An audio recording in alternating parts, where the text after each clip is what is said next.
오늘은 레갑 가문의 신앙 모범, 레갑 가문의 신앙 모범이라는 제목으로 말씀을 상고합니다.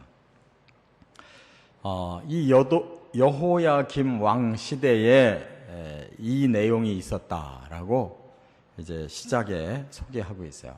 그러니까 지금 우리가 유다의 여호야김 왕 시대를 지금 말씀을 나누고 있는데, 앞에서 이미 바벨론이 여호야김 왕 4년째 BC 605년 때 1차 침략을 했어요. 그리고 이때 다니엘도 끌려갔습니다. 아주 풍전등화의 상황인데 갑자기 하나님이 예레미야에게 레갑 가문의 이 자손들을 불러다가 성전에 불러서 그들을 시험해봐라, 이런 말씀을 하셨어요. 그럼 그들이 누구냐? 이 가문을 따라 올라가면 모세의 장인 이드로가 있고 사위 호밥이 있어요. 그들의 후손인데 그들을 이제 그 조상 중에 한 사람이 레갑이라는 사람이고, 그 사람이 본래는 병기를 제조하는, 그러니까 상당한 고급 기술자였는데, 이제 그 가문이 이스라엘 사람으로 귀화를 해서 이렇게 이스라엘 사람이 된 거예요. 그런데 하나님이 그 중에서도 이 중시조 요나답이라는 사람이 있어요. 앞에 열왕기하 10장에는 여호나답이라고, 이 예후가 그 아합의 가문을 멸절시키고 그 바알 우상자들을 처단하는 이런 개혁을 할 때 이 여호나답하고 손을 잡고 거사에 성공을 했어요. 그 사람이 이제 오늘 본문에는 요나답이라고 이름이 거명이 되는데 같은 사람이에요. 이 요나답이라는 사람이 아주 훌륭한 중시조였어요. 그래서 그 후손들이 이 중시조의 가훈을 지켜왔는데 그 기간이 무려 얼마나 됐느냐? 250여 년이나 됐다는 거예요. 그럼 왜 하나님이 갑자기 이런 사람들을 이렇게 예레미야에게 소개하고 시험을 해보라고 했느냐 하면, 한 가문에 중시조가 남긴 가훈도 250여 년이나 이렇게 잘 지키는데, 하나님의 선민인 그 남아있는 유다 백성들은 하나님이 그렇게 위대한 선민으로 택해서 지금까지 아브라함부터 이 시대까지 하나님이 지켜 보호해 주시고, 하나님이 말씀만 순종해라 그러면 영원히 복을 주겠다고 하셨는데 너무나 반대라는 거예요. 그래서 한 중시조의 가훈을 지키는 이 후손들과 한번 비교해봐라. 하나님의 말씀도 거역하고 우상 섬기는 이런 족속을 내가 어찌 그냥 둘 수가 있냐. 그래서 멸망시키는 거다 하는 거를 이렇게 마지막에 1차 침입을 당할 때 교훈을 주시는 거예요.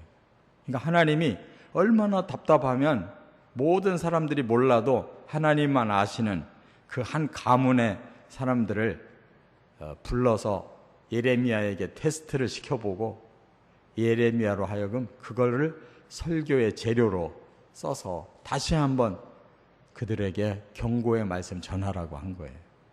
오늘도 이 말씀 그대로 살아있어서 우리 성도들이 알고 설교를 듣고 깨닫잖아요.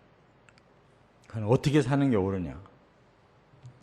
중요한 말씀이에요. 첫째, 6절과 7절을 먼저 보면 훌륭한 선조 요나답의 신앙 가훈을 먼저 소개하고 있어요. 훌륭한 선조 요나답의 신앙 가훈이 뭐냐? 그는 자손들에게 죽으면서 이렇게 유언해요. 너희들은 앞으로 영원히 포도주 마시지 마라. 그리고 집 짓지 말고 밭도 가지지 말고 포도원도 가꾸지 말고 타종도 하지 말고, 다시 말해서 농사 짓지 말고 장막 생활해라. 장막 생활이 뭐냐면 텐트 치고 사는 거예요. 그거는 무슨 직업을 말하냐면 가축을 기르는 유목민을 말하는 거예요. 그러니까 그 당시에는 두 종류 사람들이 있어요. 정착해가지고 땅을 가꿔서 농사 짓고 사는 사람들이 있고, 또 한 부류는 여기저기 떠돌아다니면서 텐트 치고 가축을 풀 뜯기며 사는 사람이 있는데, 누가 잘 사는 사람이냐면 농사 짓는 사람들이 훨씬 잘 살고 그리고 수준이 높은 거예요. 유목민들은 계속 떠돌이 생활하니까 재산을 모으기도 힘들고 그걸 또 가지고 다니기도 힘들고, 그러니까 나그네처럼 사는 거예요. 그런데 본래 이 가문이 병기를 제조하는 가문이라고 그랬잖아요. 그럼에도 불구하고 요나답이 예후와 함께 이런 거사를 벌렸던 사람인데도 자기 생애를 살고 나니까 모든 거 필요 없다. 술 먹지 말고 정신 차리고 살고 재산을 이루지 말고 나그네 생활을 살아야 너희들의 생명이 길 것이다. 이렇게 교훈한 거예요. 자기 체험에서 나온 거죠. 근데 이것이 사실은 성경의 핵심 교훈이에요. 경건하게 살고 세상 욕심 부리지 말고 살아야 천국 가는 거예요. 세상 것에 취해서 살고 그리고 세상 것에 욕심 가지고 살면 천국 못 가는 거예요. 아주 이 요나답이라는 사람이 신앙의 가훈을 정확하게 자손들에게 알려줬어요. 정신 바짝 차려야 돼요. 그리고 욕심 부리지 말아야 돼. 두 번째, 1절부터 5절 그리고 8절부터 10절까지 보면 훌륭한 자손들의 순종신앙을 하나님 말씀하신 거예요. 훌륭한 자손들의 순종신앙. 이 자손도 훌륭한 거예요. 요나답의 가훈도 훌륭하지만 그거를 지켜낸 후손들도 너무너무 훌륭해. 그들은 예레미야가 시험을 할 때 이제 그 훌륭한 점이 드러납니다. 예레미야가 뭘 시험했느냐? 하나님이 성전의 한 방으로 데려다가 술을 먹여봐라. 그런 거예요. 근데 이 사람들이 딱 거절을 해요. 우리 선조 요나답이 준 가훈을 우리 자손들은 지금까지 그대로 지키고 있습니다 하면서 우리는 절대 안 먹습니다 하고 거절하는 거예요. 그 시험을 하나님이 해보라고 한 이유가 뭐겠어요? 그 후손들이 이렇게 훌륭한 신앙에 이러한 순종을 하고 있다는 거, 그 교훈에 순종한다는 거. 250여 년이 내려왔는데 그걸 그대로 지키는 가문이 어디 있어요? 너무너무 훌륭한 가문인 거예요. 그 후손들이. 그래서 그대로 술 안 먹고 평생 집도 밭도 농사도 안 짓고 계속 유목민으로서 살아왔다는 거예요. 그런데 그럼 어떻게 지금 이 예루살렘에 이렇게 살고 있느냐? 본래 북이스라엘 사람들이에요. 그래서 그 요나답이 예후의 혁명 때 가담을 해가지고 큰 공헌을 세운 사람인데 나중에 북이스라엘에게 멸망당했잖아요. 북이스라엘이 아수르에게 멸망당했잖아요. 그 바람에 남유다 쪽으로 내려왔다가 이번에 또 바벨론 느부갓네살이 또 한 번 치러 들어오니까 시골에 살다가 예루살렘 성으로, 왜냐하면 거기가 마지막 보루니까 지역을 먼저 치잖아요. 그래서 피난을 온 거예요. 예루살렘에 피난 왔다가 하나님이 지적을 해서 예레미야 만난 거예요. 우리가 지금까지 이렇게 예루살렘에 임시로 피난을 왔지만 우리는 유목민입니다. 이렇게 밝힌 거예요. 이것을 아는 사람이 어디 있겠어요? 한 집안이 250년 동안 그런 가훈을 지켜왔다는 걸 아는 사람이 누가 있어요? 하나님 한 분만 아는데 하나님이 그 집안을 쏙 뽑아가지고 예레미야를 이렇게 만나게 해주신 거예요.